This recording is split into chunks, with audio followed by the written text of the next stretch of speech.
Today is Monday and it is now in the afternoon. This is our dinner.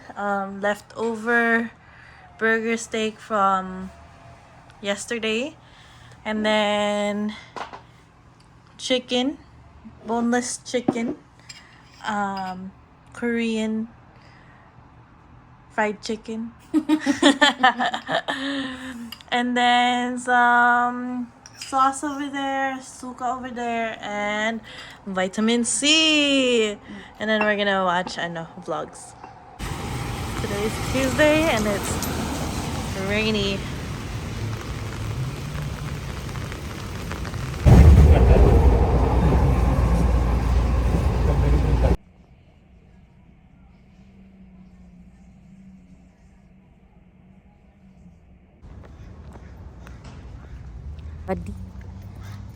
Andito po tayo ngayon sa freezer kasi may dentist appointment si Kim, and then ako may titingnan ako sa produce, sabon, pang kili-kili. Here's my dentist. Actually dentist Freezer. Dentist ko din to, pero wala akong schedule. And then that's produce right there. Produce is like Filipino store. yeah, Filipino small grocery store. Okay. Bago yun, no? Which? Okay. Bye. Okay. All done. So now, nandito kami sa hapag. Ihaw-ihaw. Bibili kami ng barbecue. So. Oh, wow. Ito na food namin. And cake. This is Sobrang best I can picture about to see from the first order. Amen. Amen. Okay. Yeah. Let's eat. There's Kat. We are now at Valley Village. Oh my god, it's so rainy. I have to look for a costume for Halloween because it's tomorrow at my work. So we're here right now. Dami po nila ditong mga costumes. Ayan, I think sa buong aisle na yan hanggang dun. Then meron din sila mga ano dito. Ha! Yee!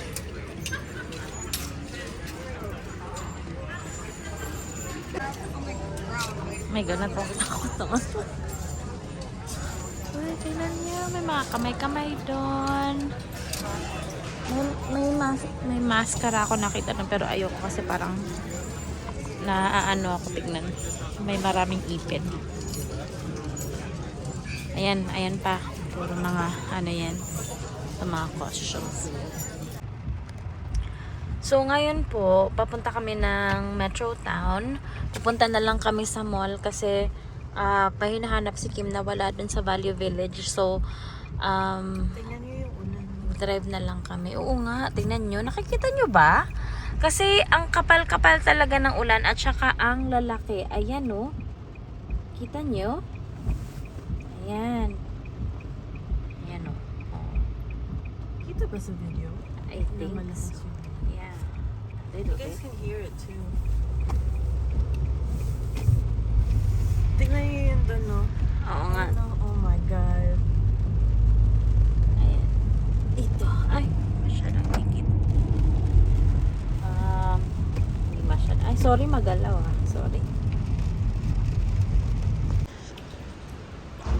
Okay, we're now at Metro Town. Oh, it's a play yarn. Bukas na yung Daiso dito sa Metro Town. Cool, cool. And it's big.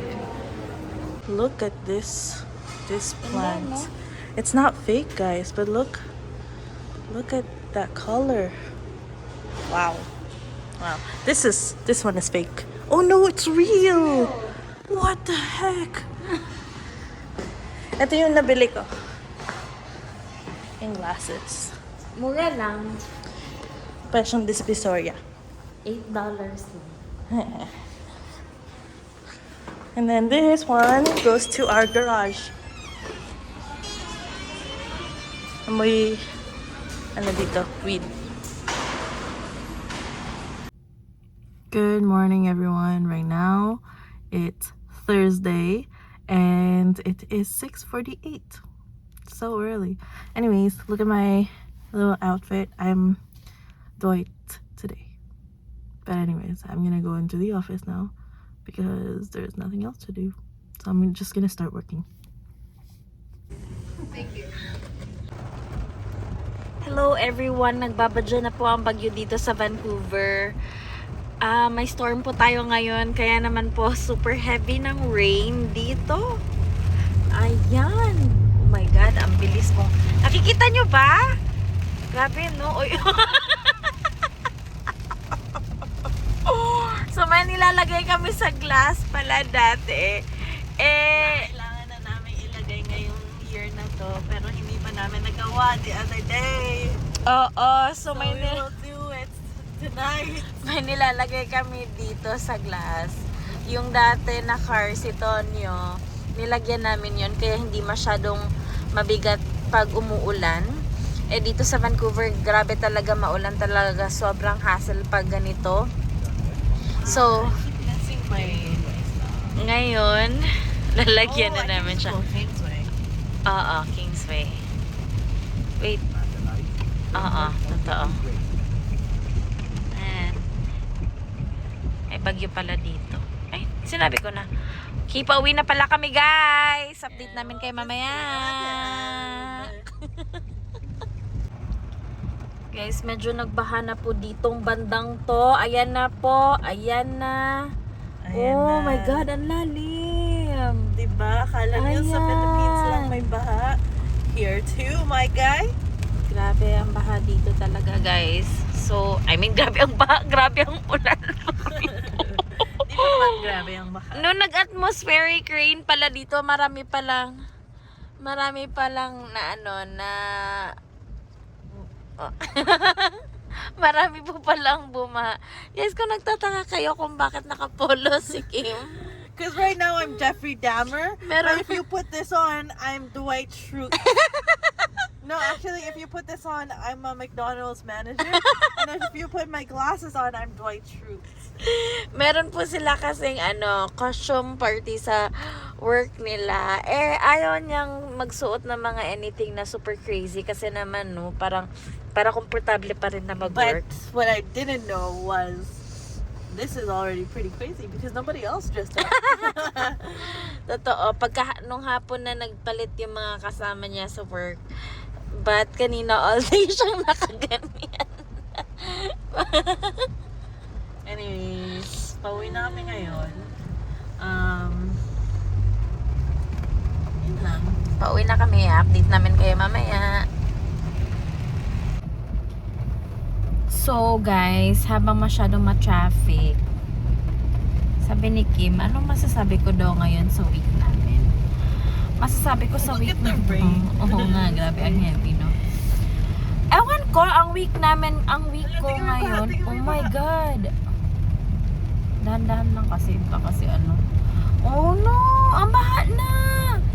Anyways, going back, so, ewan ko yung week ko ngayon, super fast lang, super bilis. Parang nag-start na nung Monday, parang feel ko nga kahapon lang yung Monday pero Friday na pala bukas. Ganyan ka-busy yung work ko ngayon. Ikaw ba? Me, my reflections and my ano ba yun? Yung, Views and opinions? No, my takeaway from this week was that it's so rainy. Yun lang. Parang ang naano ko lang this week is na okay lang kahit ikaw lang yung naka-costume sa work. As long as nag-effort ka. Ay, oo nga. Pero okay naman, na-appreciate naman ng mga tao na naka-costume ka. At least, diba, siniseryoso mo naman. Nagpalit naman sila nung pagka-afternoon, pero ang cute talaga ni Kim kaninang umaga, guys. Yeah, may glasses pa. Tsaka may tie pa siya. Anyways, alam nyo, ngayon ko lang, ay hindi naman, like narinig ko na din to sa mga ibang tao, pero napag-isip-isipan ko lang din kasi narinig ko din sa isa kong kawork na parang sabi niya na ano ba yun, dahil na sobrang maulan dito sa Vancouver, tapos sobrang dark dito sa Vancouver and sobrang gloomy, sabi niya mas mainam daw na magsuot ng super bright instead of mga dark colors kasi delikado sa daan. At saka habang nagpo-first snowfall ang lahat ng mga provinces na iba, ito naman ang aming first rain of the season. The season. Yung rain na super 1 week siyang maglalast, na ang break niya lang is maybe a few hours in the day. Oh my God.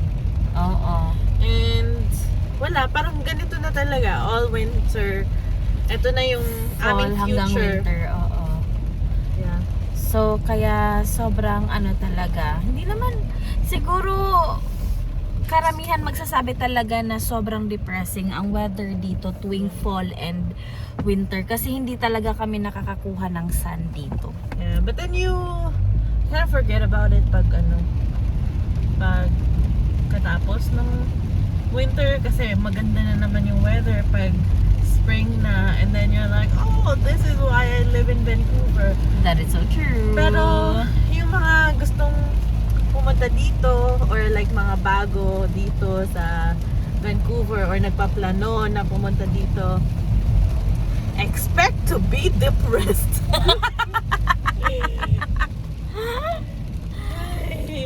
Yeah, iba ang life dito sa Vancouver. But,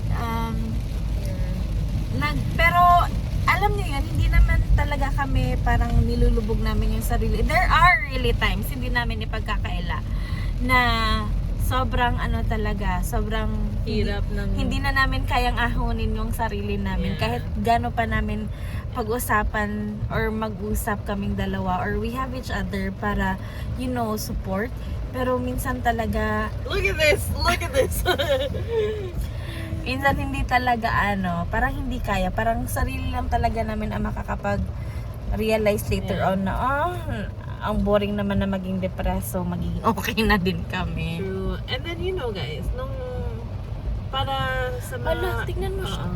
Sa mga expectations nilang, nung una kong pag-move dito sa Vancouver, from Calgary, talagang naibahan ako. Is that a word? Like, Ganitohin ko kasi. naiba yung ko talaga. Nagbago, yan. Nagbago ako. Kasi, sa Calgary, kahit winter naman, araw pa rin. And then, dito nung first year ko na nakatira dito, parang gusto ko na talagang bumalik na lang ng Calgary. Kasi, wala, ang dark wala akong magawa sa labas. Tapos iba yung snow na experience, iba rin yung rain na experience. Kasi pag naulanan ka all day long, basa ka na, nilalamig ka pa. Pero pag na snowan ka sa Calgary, pagpasok mo, warm ka na, tapos dry ka kasi na brush mo na yung snow. So, yun lang. And then, pag umuulan dito, dark all the time. Pag sa Calgary, nagsisnow, pero it's still sunny. So, yun lang. Sobrang Iba lang talaga yung experience of different provinces, I guess. And yung type ng seasons. Yeah, so yung sa iba, if you were expecting lots of snow dito sa BC, I mean sa Vancouver mismo, minsanan lang po talaga nagkakasnow ng heavy dito. Mas marami po ang ulan dito. Usually pa December na, or like pa end na ng December into January or February, and then it'll last for a week and then it's over. Yung alin? Yung snow. Last time February, yun last year maaga yun. Basta 1 week lang yung mga ganun. Hindi nagtatagal ang snow. Parang lang siya, dadaan lang, and then mawawala na. And then the other thing is, pag sa Calgary, mag-i-snow, pero may one day, di ba, na parang may Chinook na magme-melt lahat, and then it feels like spring. Dito naman, may mga ganun din. Hindi siya Chinook, pero mawawala lang yung rain ng siguro 2 days. Tapos it's super nice out, it's super sunny, and then babalik na naman yung rain for another 3 weeks. Mga ganun talaga. Hi! Yeah, so like yung mga kailangan nyo dito pag winter is a raincoat and a sweater inside. Rain boots. And rain boots. Ang mga kailangan nyo sa Calgary or any other like provinces in Canada, you just need a winter coat and snow boots. Yeah. But anyways, I guess that's all that I vlogged for today. See you guys na lang sa vlog namin bukas ng Saturday. Yeah, so And thank you all for watching. Medyo na kami ni Kat, na surprise kami dun sa last vlog namin. Na ang daming nag-watch. totoo. Wow, like I was And feeling super- so famous, like a Super na. celebrity. I was, kanina nung pag labas ka ng work, parang I just want a normal life. I don't want photos. Sobrang na-excite kami. From time to time nag-update si Kim kung ilan na yung nanonood. And sobrang saya namin, guys. Grabe, nakakataba Hindi pala naman, ng heart. like, hindi naman sa gusto namin na marami talagang mag-watch or sa anything. Oh, grabe ka naman. Gusto naman natin. Yeah, gusto namin, pero hindi lang naman namin like pinagpilit na Nanood kayo. oo, manood kayo, please lang. Hindi naman. Like na, ano lang kami na, oh, that's so cute. Parang wow, like some people are watching the video that I worked on. You know, that's a different feeling. But yeah. Sobrang happy kami and na-appreciate namin yung mga nanonood. Kaya, So thank you all. thank you sa inyong lahat. Thank you for your time. Naway mag-subscribe ang mga nanonood sa atin. Santa Rasulnava. Tulungan niyo po kami. Anyways, thank you so much guys for watching. Mag-ingat kayo dyan lagi. Please subscribe. Bye. Ano yung kanta mo? Kim Kat, Buhay Vancouver. Kim Kat, Buhay Vancouver.